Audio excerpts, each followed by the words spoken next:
Halo Sobat Milenial, kalian sedang menyaksikan program Top News by IDN Times bersama saya Larsati Putri. Selama 30 menit ke depan, kami akan menyajikan rangkuman Top News sepanjang hari ini, Selasa 13 September 2022. Kita awali Top News hari ini dengan informasi gelombang unjuk rasa tolak kenaikan harga BBM subsidi yang hari ini digelar di Ibu Kota Jakarta. Pada Selasa siang tadi, massa buruh dari Kongres Aliansi Serikat Buruh Indonesia bersama mahasiswa berkumpul dan melakukan demonstrasi di Patung Kuda Arjuna Wijaya, Jakarta Pusat. Lalu, apa yang menjadi tuntutan pada buruh dan mahasiswa ini? Kita simak informasinya dalam video liputan dari jurnalis IDN Times, Fauzan, berikut ini. Selasa siang tadi, sebanyak 10.000 orang yang berasal dari massa buruh KASBI atau Kongres Aliansi Serikat Buruh Indonesia bersama para mahasiswa menggelar demonstrasi di area Patung Arjuna Wijaya, Jakarta Pusat. Tidak hanya mahasiswa dan buruh, KASBI mengklaim aksi ini juga diikuti oleh para petani dan masyarakat miskin di kota-kota besar. Ketua Umum KASBI Neneng Elitos menilai pemerintahan Jokowi Maruf gagal mengurus bangsa karena menambah berat beban masyarakat Indonesia. Rakyat tidak menghendaki kebutuhan pangan yang semakin tidak bisa dijangkau oleh rakyat. Omnibus Law Undang-Undang Cipta Kerja sejak dari awal tidak dikehendaki oleh rakyat tetapi dipaksakan oleh kekuasaan tadi. Jangan sampai rakyat marah baru kemudian kekuasaan mau mendengarkan. Ini sebagai peringatan keras kami kepada kekuasaan agar jangan bermain-main tentang kesejahteraan, tentang keadilan, tentang kesetaraan, termasuk tentang kemakmuran untuk rakyat. Untuk demo kemarin ada perwakilan dari istana yang menemui buruh dan ada janji untuk meneruskan terkait dengan tuntutan-tuntutan. Kalau tanggapannya dari buruh yang hari ini turun? Iya, yang kami inginkan adalah justru sebenarnya gelombang aksi kan bukan hari ini saja gitu ya. Seharusnya kalau pemerintah mau bersikap, sudah terjadi penangkapan di berbagai macam kota dan daerah, kemarahan rakyat di berbagai macam kota dan daerah, seharusnya mereka sudah melihat dan mendengar gitu ya gitu. Nah artinya segera kekuasaan ini mengambil sikap, batalkan kenaikan, turunkan harga-harga, terus kemudian pastikan rakyat mendapatkan pendapatan yang layak, termasuk membatalkan Omnibus Law. Demo buruh serupa pun digelar di berbagai daerah dengan 3 tuntutan utama. Pertama, buruh mendesak supaya kenaikan harga BBM bersubsidi dibatalkan. Lalu, pemerintah diminta menekan harga bahan pokok sebagai dampak adanya harga BBM naik. Dan terakhir, para buruh mendorong supaya Omnibus Law Undang-Undang Cipta Kerja dicabut. Tidak hanya mahasiswa dan buruh, kelompok dari Satuan Siswa Pelajar dan Mahasiswa Pemuda Pancasila juga ikut dalam aksi demonstrasi di Patung Kuda Arjuna Wijaya, Jakarta Pusat pada Selasa siang hingga sore tadi. Sapma Pemuda Pancasila bersama aliansi sejumlah mahasiswa lainnya menggelar aksi untuk menolak kenaikan harga BBM bersubsidi. Sejak pukul 14.15 waktu Indonesia Barat siang tadi, massa Sapma PP yang terdiri dari puluhan orang berkumpul di area Patung Kuda Arjuna Wijaya, Jakarta Pusat. Demonstrasi ini pun diwarnai dengan aksi bakar ban. Kondisi ini membuat situasi mulai memanas. Tampak pula kemudian massa Sapma Pemuda Pancasila membakar ban, kemudian massa membuat sebuah lingkaran. Puluhan orang ini diketahui terdiri dari Sapma Pemuda Pancasila Jabodetabek. Tidak hanya Sapma Pemuda Pancasila, terlihat sejumlah aliansi masyarakat pun ikut menggelar aksi penolakan kenaikan harga BBM bersubsidi. Seperti dari mahasiswa UPN Veteran Jakarta, PMII, mahasiswa Universitas Esa Unggul, UIN Jakarta, Universitas Bung Karno, dan elemen mahasiswa lainnya. Sejumlah tuntutan pun diminta oleh massa unjuk rasa hari ini, seperti menolak kenaikan harga BBM bersubsidi, menolak BLT karena membuka peluang bagi koruptor, hingga copot Menteri BUMN dan bubarkan Pertamina. Kita beralih ke Jawa Timur, Sobat Milenial. Polisi akhirnya resmi menetapkan 2 tersangka kasus dugaan penganiayaan yang mengakibatkan Albar Mahdi, santri Pondok Modern Darussalam Gontor 1 Ponorogo meninggal dunia. Selain itu ada 2 korban lain dalam kejadian usai perkemahan pada Kamis Jumat di pesantren itu yang mengalami luka-luka. 2 santri yang ditetapkan dalam kasus ini adalah santri inisial MFA asal Tanah Datar, Sumatera Barat, dan IH asal Pasal Pinang, Bangka Belitung. Mereka merupakan santri Pondok Gontor 1 yang telah dikeluarkan dari pesantren usai terlibat dalam kasus penganiayaan ini.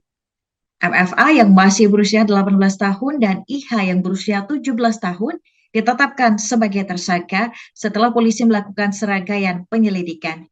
Ini termasuk memintai keterangan 20 saksi, diantaranya Ustadz Pondok Gontor, santri, dokter rumah sakit Yasyifin Darussalam Gontor, petugas pemulasaran, dan pihak keluarga korban. Upaya penyelidikan yang sudah dilakukan oleh polisi adalah menggelar olah TKP di andalan Koordinator Urusan Perlengkapan Gedung 17, lantai 3 Kompleks Pondok Gontor 1. Selain itu, polisi juga melakukan prarekonstruksi dan mengotopsi jenazah yang sudah dikebumikan di tempat pemakaman umum Selayut, Kalidoni, Palembang, Sumatera Selatan. Kini dua tersangka ini terjerat dengan pasal 80 ayat 3 Junto pasal 76C Undang-Undang Nomor 35 Tahun 2014 dengan ancaman hukuman pidana paling lama 15 tahun dan atau denda paling banyak 3 miliar rupiah. Selengkapnya kita simak pernyataan Kapolda Jawa Timur Irjen Niko Afinta dalam video berikut ini. Dalam proses penyidikan, penyidik telah mengumpulkan alat bukti dan telah menetapkan dua tersangka dengan inisial M dan F. Dalam prosesnya, kemarin juga sudah dilakukan otopsi, itu juga menjadi bahan kelengkapan proses penyidikan. Lalu yang kedua, kami membahas bagaimana mekanisme edukasi dan pencegahan supaya hal ini tidak terjadi kembali, khususnya di lembaga pendidikan yang ada di Jawa Timur. Kemudian dalam prosesnya kami melakukan kerjasama dengan stakeholder yang terkait dengan membentuk Satgas Perlindungan Perempuan dan Anak. Sementara itu dari Jawa Tengah setelah ditemukannya mayat yang terbakar tanpa kepala di Jalan Marina Raya, Semarang Barat, Ditreskrimsus Polda Jawa Tengah tetap melanjutkan pemeriksaan terhadap para saksi kasus dugaan korupsi aset di kota Semarang. Para saksi yang diperiksa merupakan orang-orang yang dianggap mengetahui mengenai proses penyertifikatan tanah milik pengembang perumahan Bukit Semarang Baru di Kecamatan Mijan. Dugaan korupsi yang dimaksud adalah proses penyertifikatan tanah yang dikerjakan Pemkot Semarang tahun 2010 di perumahan PSB Mijan. Sebelumnya ditemukan mayat yang terbakar di Pantai Marina. Mayat tersebut diketahui merupakan tubuh Paulus Iwan Prasetyo alias Iwan Budi Paulus, seorang ASN Bapenda Kota Semarang yang dikabarkan hilang saat akan dijadikan saksi. Sebagai informasi, Iwan merupakan salah satu saksi yang diminta keterangan, namun bukan saksi pelapor. Kendati demikian, kini proses penyidikan terhadap kasus ini tetap akan berjalan. Selain Iwan, polisi juga sudah memeriksa 4 saksi yang identitasnya tidak bisa disebarluaskan. Terkait dengan obstruction of justice pembunuhan berencana Brigadir J, hari ini, Komisi Kode Etik Polri menggelar sidang etik dengan terduga pelanggar Brigadir FF pada siang tadi di ruang sidang di Propam Polri, Gedung TNCC, Mabes Polri. Sidang yang dipimpin oleh Brigjen Pol Agus Wijayanto ini menghadirkan 4 saksi, yaitu Kompol SM, Ibda DC, Bribtu FDA, dan juga Barada S.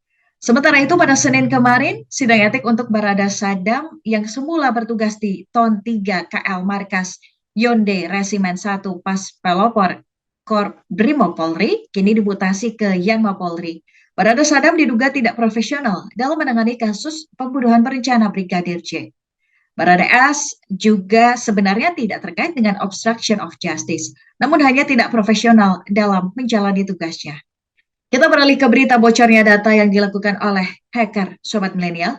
Pemerintah memutuskan segera membentuk Emergency Response Team atau tim khusus yang akan menangani kebocoran data yang diduga dilakukan oleh hacker, salah satunya oleh akun Bjorka. Menurut Menteri Komunikasi dan Informasi Johnny G. Plate, tim khusus tersebut terdiri dari TNI, BIN atau BIN, BSSN, dan juga Kominfo. Berikut kita simak pernyataan Menkominfo Johnny G. Plate. Di rapat dibicarakan bahwa memang ada data-data yang beredar ya oleh salah satunya oleh Bjorka ya. Tetapi data-data yang itu setelah ditelaah sementara adalah data-data yang sifatnya umum. Ya, data-data umum, bukan data-data spesifik dan bukan data-data yang terupdate sekarang. Sebagian data-data yang lama. Itu satu. Hanya tim lintas kementerian lembaga dari BSSN, Kominfo, Polri, dan BIN tentu akan berkoordinasi untuk menelaah secara dalam. Satu.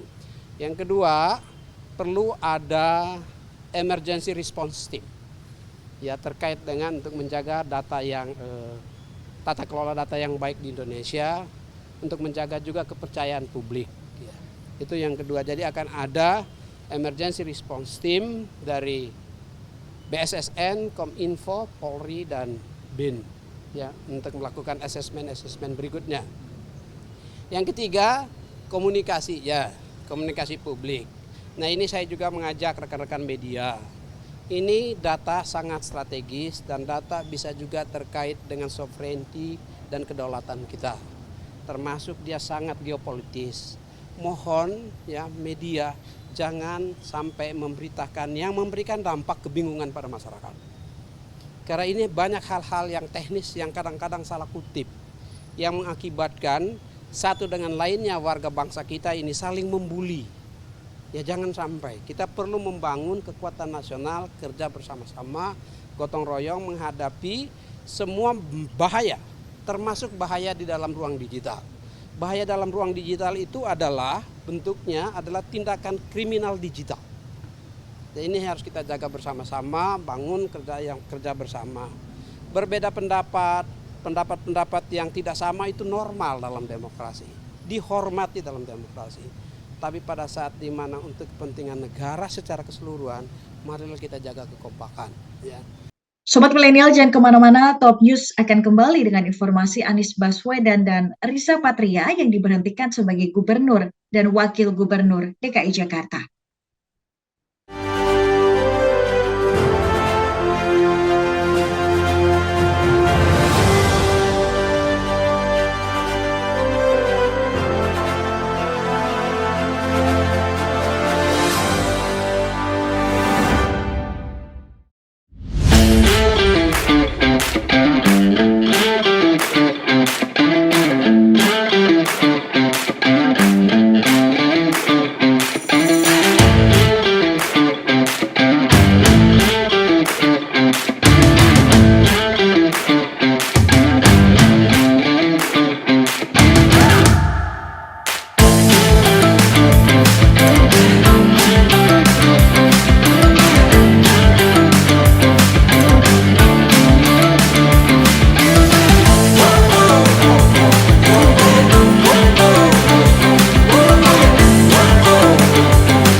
Masih bersama Top News, Sobat Milenial. DPRD DKI Jakarta resmi mengumumkan berakhirnya masa bakti Anies Baswedan dan Ahmad Riza Patria sebagai Gubernur dan Wakil Gubernur Provinsi DKI Jakarta pada Selasa pagi. Lalu, kapan Anies akan dilancarkan? Kita simak informasinya dalam video berikut ini. Rapat Paripurna DPD Provinsi DKI Jakarta, agenda pertama dalam rangka pengumuman pemberhentian Kepala Daerah dan Wakil Kepala Daerah yang masa jabatannya berakhir pada tahun 2022 dipimpin oleh yang terhormat Ketua DPD Provinsi DKI Jakarta Bapak Haji Prasetyo Edi Marsudi SH. Dalam rapat paripurna di DPRD DKI Jakarta pada Selasa pagi, Ketua DPRD Prasetyo Edi Marsudi pun menyampaikan langsung masa bakti Anies Baswedan dan Ahmad Riza Patria akan berakhir pada 16 Oktober mendatang. Pemberhentian kepala daerah dan wakilnya ini diumumkan langsung oleh pimpinan DPRD dalam rapat paripurna dan diusulkan oleh pimpinan DPRD kepada Presiden melalui Menteri untuk pejabat gubernur dan wakil gubernur yang akan mengisi kekosongan ketika menunggu masa pilkada serentak pada 2024. Sebelumnya, DPRD DKI telah menerima surat dari Kementerian Dalam Negeri pada tanggal 24 Maret 2022 tentang pemberhentian kepala daerah dan wakil kepala daerah yang masa jabatannya berakhir pada tahun 2022. Berdasarkan ketentuan tersebut, maka Saudara Anies Rashid Baswedan dan Saudara Insinyur Haji Ahmad Riza Patria masing-masing sebagai kepala daerah dan wakil kepala daerah DKI Jakarta masa jabatan 2017-2022 diusulkan pemberhentian sebagai kepala daerah dan wakil kepala daerah khusus Ibu Kota Jakarta. Anies Baswedan sendiri telah menjabat sebagai gubernur sejak Oktober 2017 bersama Sandiaga Uno. Seiring berjalannya waktu, Sandiaga Uno mundur dari kursi wakil gubernur untuk maju menjadi calon wakil presiden. Posisi ini selanjutnya digantikan oleh Ahmad Riza Patria yang terpilih melalui pemilihan DPRD DKI Jakarta.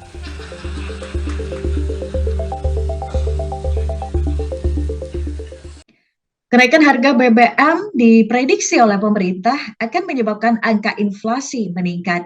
Karena itu, untuk mengendalikan inflasi, Presiden Joko Widodo menginstruksikan kepada seluruh pejabat daerah, mulai dari gubernur, bupati, dan wali kota, untuk menggunakan 2% dana alokasi umum dan dana bagi hasil dari APBD untuk membantu warga yang terdampak kenaikan harga BBM, sehingga daya beli masyarakat tetap tinggi dan inflasi bisa dikendalikan.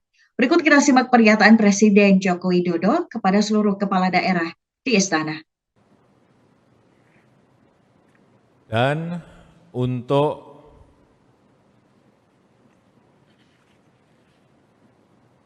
membantu adanya kenaikan BBM ini,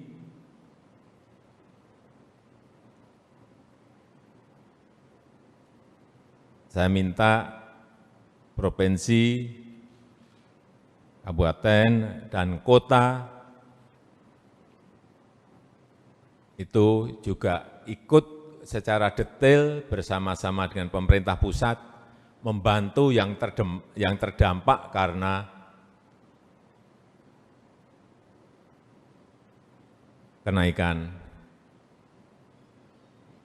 penyesuaian harga dari BBM ini. Saya melihat dampak terhadap inflasi ini diperkirakan nanti akan tambah 1,8%. Dan ini yang kita tidak mau. Oleh sebab itu saya minta pada gubernur, bupati, wali kota agar daerah bersama-sama dengan pusat bekerja bersama-sama seperti saat kita bekerja secara serentak dalam mengatasi COVID. Saya yakin, insya Allah ini bisa kita lakukan sehingga inflasi di tahun ini kita harapkan bisa dikendalikan di bawah 5. Dengan catatan, karena ini juga surat edaran Mendagri sudah diberikan, kemudian peraturan Menteri Keuangan juga sudah diberikan kepada Bapak Ibu semuanya, yang di situ disampaikan bahwa 2% dari dana transfer umum, artinya dana alokasi umum DAU, kemudian juga dana bagi hasil DBH, ini 2% bisa digunakan untuk subsidi dalam rangka menyelesaikan akibat dari penyesuaian harga BBM. 2%. Bentuknya bisa bansos.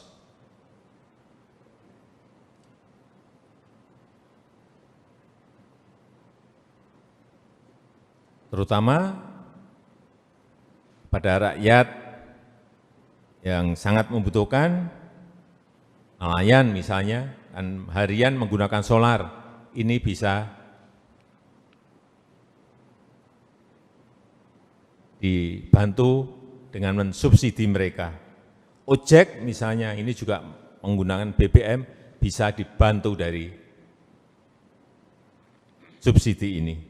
Juga UMKM bisa juga dibantu dalam pembelian bahan baku yang naik karena kemarin ada penyesuaian harga BBM.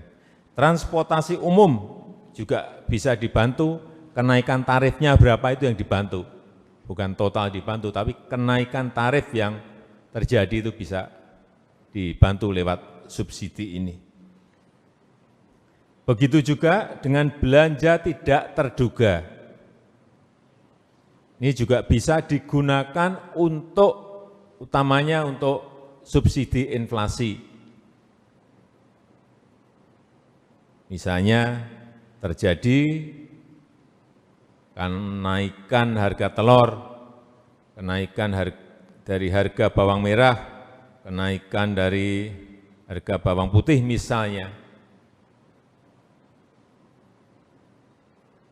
Belanja tidak terduga ini bisa digunakan untuk membantu biaya transportasinya.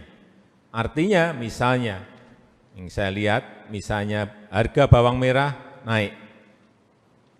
Bawang merah berasal yang banyak dari Brebes. Misalnya ini provinsinya Lampung. Brebes Lampung berapa transportasinya? Biaya transportasinya 3 juta. Nah ini yang ditutup biaya transportasi itu, 3 juta ditutup oleh Pemda. Sehingga harga yang terjadi adalah harga petani di Brebes, kemudian sama dengan harga yang ada di pasar. Kalau itu semua daerah melakukan, ini kita akan bisa menahan inflasi agar tidak naik. Begitu juga harga telur misalnya, yang sekarang masih tinggi. Pemda bisa beli pada produsen langsung, peternak ayam petelur, misalnya pusatnya di Blitar, atau di Purwodadi, atau di Bogor, bisa membeli langsung dari peternak, kemudian dikirim kepada pasar, sehingga harga yang terjual di pasar adalah harga dari peternak. Karena biaya transportasinya ditanggung oleh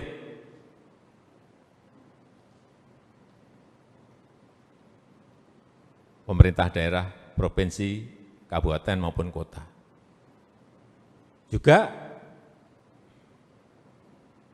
belanja tidak terduga ini bisa juga dipakai untuk bansos kepada yang terdampak karena adanya penyesuaian BBM ini. Sobat Milenial, jangan kemana-mana, Top News akan kembali dengan informasi Raja Charles yang memimpin langsung upacara penghormatan jenazah ibunya.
Kembali lagi bersama saya di Top News.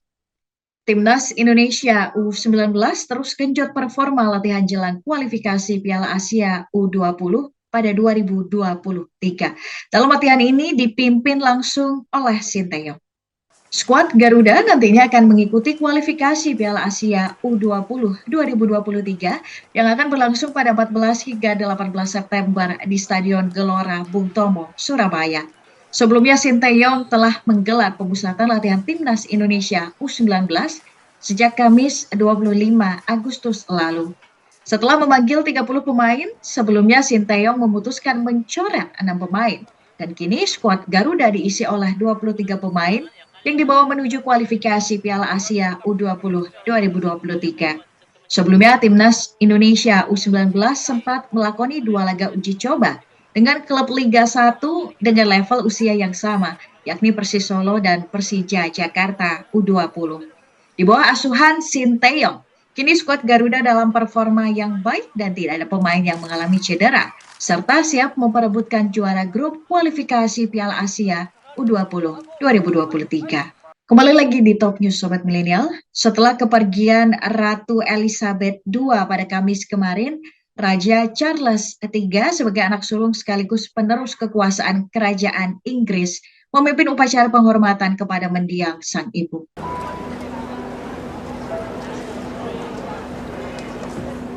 Raja Charles III memimpin langsung upacara prosesi penghormatan kepada jenazah sang ibu, Ratu Elizabeth II di Katedral St. Giles, Skotlandia pada Senin malam kemarin waktu setempat. Saat memimpin upacara penghormatan, Raja Charles III pun didampingi oleh 3 saudaranya, yaitu Putri Anne, Prince Edward, serta Prince Andrew. Peti jenazah Ratu Elizabeth sendiri nantinya akan berada di St. Giles hingga malam hari. Sebelumnya, semua anggota keluarga kerajaan menghadiri kebaktian singkat yang juga diikuti oleh masyarakat Skotlandia. Bahkan ribuan orang memadati ruas jalan untuk melihat peti jenazah sang ratu saat melintasi jalanan Edinburgh, Skotlandia. Mengiringi jalannya peti jenazah sang Ratu Elizabeth menuju Katedral St. Giles, terdengar lantunan kebangsaan Inggris, God Save the Kings, yang dinyanyikan oleh warga. Ratu Elizabeth II merupakan pemimpin sekaligus pemegang tahta kekuasaan kerajaan Inggris yang terlama hingga mencapai 7 dekade setelah menggantikan ayahnya, Raja George VI.